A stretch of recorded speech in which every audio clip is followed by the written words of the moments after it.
Hey guys, this is John. Uh, Today we'll be looking at attacking AAA systems.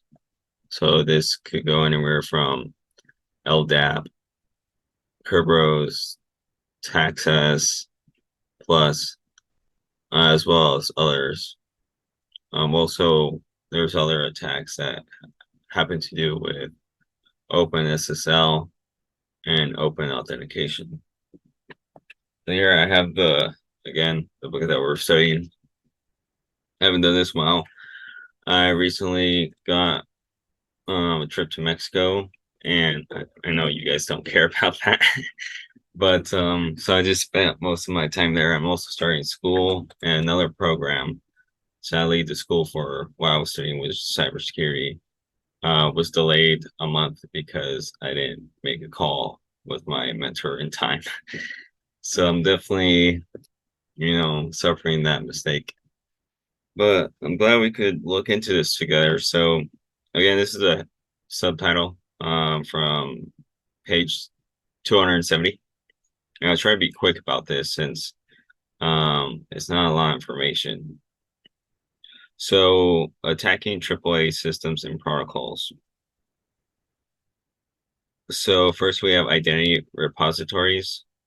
These are directory systems, authentication systems, and single sign-on services. All these can be attacked if an attacker access, gets the right credentials, and then escalates their privilege. Well, if you think like a hacker, that's the end goal. Whether if you want to steal like data, like source code, like someone did when they stole Rockstar source code. Apparently they just got off the source code was just available for anyone on Slack. Well, not anyone, anyone within the organization, of course. So, and these are also subject to DDoS attacks as well. I'm not really sure how, but let's see, reading. Um, so just taking control over the authorization system and giving attackers keys to entire kingdom. It didn't really explain that. That's kind of weird. So the first one we have LDAP attacks. Um, these are many organizations use this to authenticate. I'm pretty sure you guys all know that. Still use. I think it's called Light Directory Access Protocol.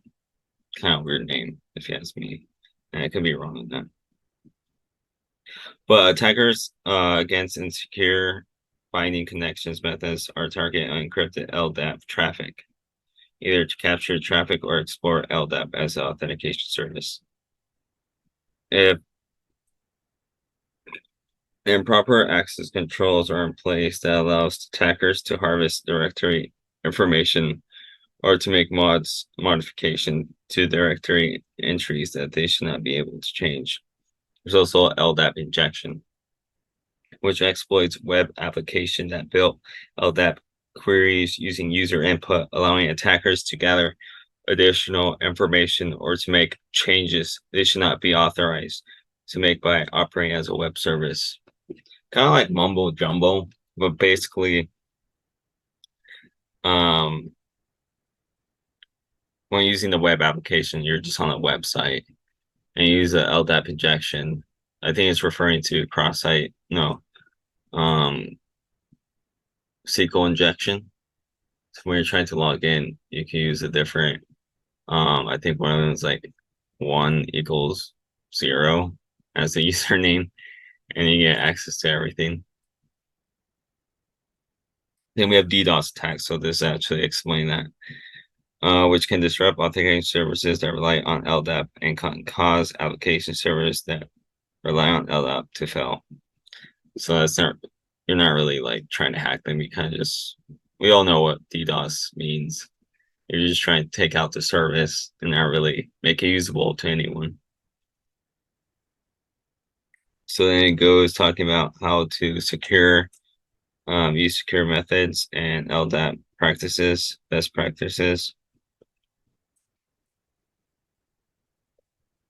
Here's a real world scenario.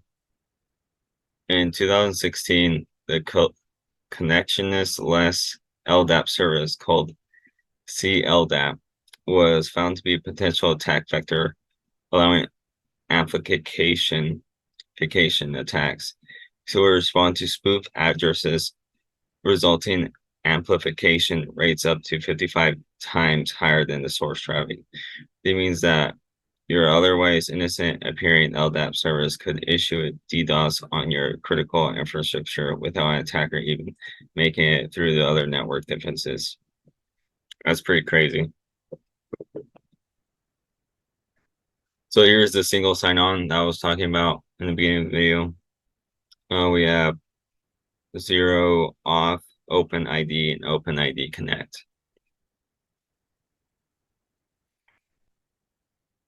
So for these, I'm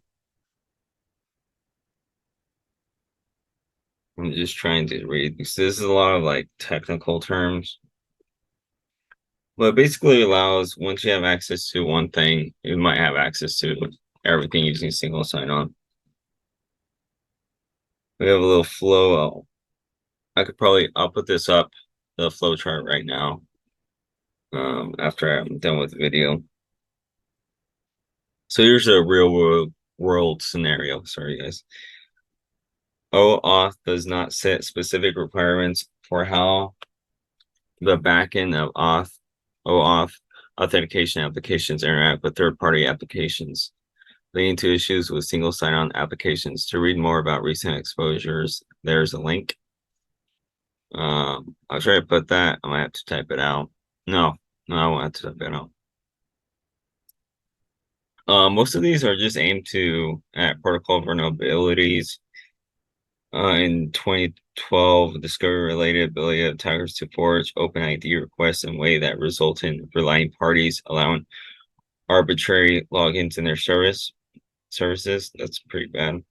In addition to protocol attacks, OAuth version 2 can be vulnerable to cross-site request forgery attacks, which focus on getting users to click on a link that causes that user's browser to perform an action at that user. OpenID Connect offers additional protections for encrypting and signing, which it probably can prevent many of the exploits conducted against OpenID service. So they don't really have any stories of like people hacking that in this. I guess they didn't feel that to be necessary.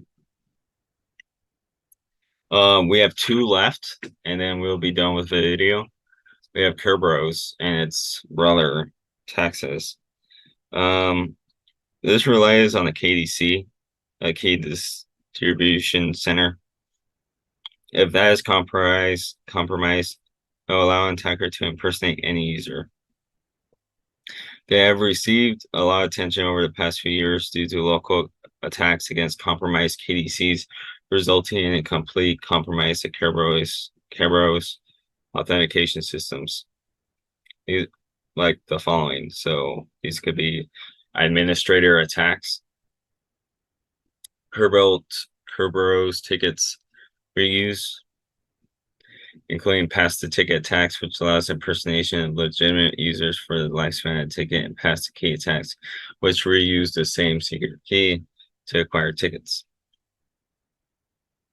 As well as there's ticket granting, ticket attacks. These are incredibly valuable. The ticket granting ticket, not the attacks, and can be created with extended lifespans. When attackers succeed in acquiring TGTs, and the TGTs are often called golden tickets, because they allow complete access to Kerberos connected systems, including the creation of new tickets, account changes, even falsification of account or services. So you can see, you could picture how bad this could be if they get the golden ticket. Pretty much all your services are kind of screwed. Depending on how careful the hacker is attacking you, they could be subject to setting a lot of alarms and bells in your system. And if they're amateur, it'll be easy to catch them. But if they're not, they will be really quiet, as they would try to avoid to trigger those alarms that are put in place to not let even like an authorized user to have too much access. So a good attacker will probably let you know well over the time that he actually attacked you. So you'll be finding out like maybe like weeks down the line that there has been a breach. Too long didn't read this will be if a good attacker attacks you, you'll find out later. If a bad attacker attacks you, it would be you'll find out soon enough. So there's a little note. Oh, looks like I lied to you guys. So there's three. So on top of Kerberos, there's Radius, and I forgot what the other one was. So here's another gold ticket tip. I mean, gold ticket note. I guess it's a tip. Automating monitoring of authentication authorization systems can help detect anomalous behaviors like the creation plan of golden ticket. A normal ticket generating ticket might have a lifespan of months or years, making behavior-based monitoring an important part of defense against advanced attackers. So that's what I was just talking to you about. If a good organization puts the best practice of anomalous behavior and knows that they're saying these tickets will last for like years or having too much access or account changes, then it'll set off alarm. And I think most of them have these in place. If not, they're gonna have them in place. I'm not sure. I haven't really worked in the security sector, but I plan on to. All right, second to last one, Radius is commonly used for authentications of network devices, including VPNs, network hardware, and similar service. Some of them can be session replay or server responses by matching known traffic and replaying previous responses or replaying server responses on authentication client without valid credentials. Targeting their Radius shared secret, since Radius uses a fixed shared secret that can be compromised at the client level. DOS attacks aim to preventing users from authenticating. Credential-based attacks that rely on the use of Radius shared secret to brute force the shared secret given a known password. Using TLS, I think that's transport layer sockets to protect Radius authentications that rely on the protections built into Radius can help mitigate many of these attacks. However, doing so requires consistent implementation throughout an organization. Active Directory is the last one. And this is, I think most information technology experts know about this one. Even I used it and I worked in the cloud sector. So AD is the core identity store AAA service for many Windows-centric organizations. It makes AD a popular target for attackers. The prevalence of Windows workstations in the corporate environments means that many exploit tools are built to target Windows and Active Directory. These can be malware-focused attacks that seek to place credential capturing or export-based malware onto Windows systems and AD servers. Credential theft via phishing or other techniques. I actually have a story about that, and it had to do with, I believe it was phishing. It was email phishing. I was the victim of one of those attacks. Good thing that it was a white hat hacker and not a black hat or a gray hat. If you guys don't know what those terms are, white hat hacker means someone within your own organization is conducting attacks upon employees to spread security awareness, and pretty much it's nothing bad will happen apart from you having to take a course on security practices because you failed to put that in place. A black hat is just someone outside the organization, and they would likely to actually screw you over and possibly get you fired because usually the user is the weakest link in the security chain, as I've heard. Like a privilege escalation attacks. So as another servers, accounts are often forgotten element AD environments and may suffer both privilege creep and over permissive rights. Forgot what privilege creep means, but I believe that's just when an account has too much privilege and they do not follow least privilege um practice.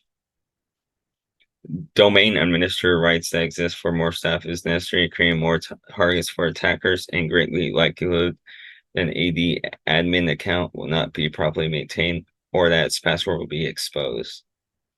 The use of down-level versions of protocols used in Windows domains like LTLM version 1, LANMAN, NetBIOS, and unsigned LDAP, SBM, SMB to capture credentials or to conduct other attacks.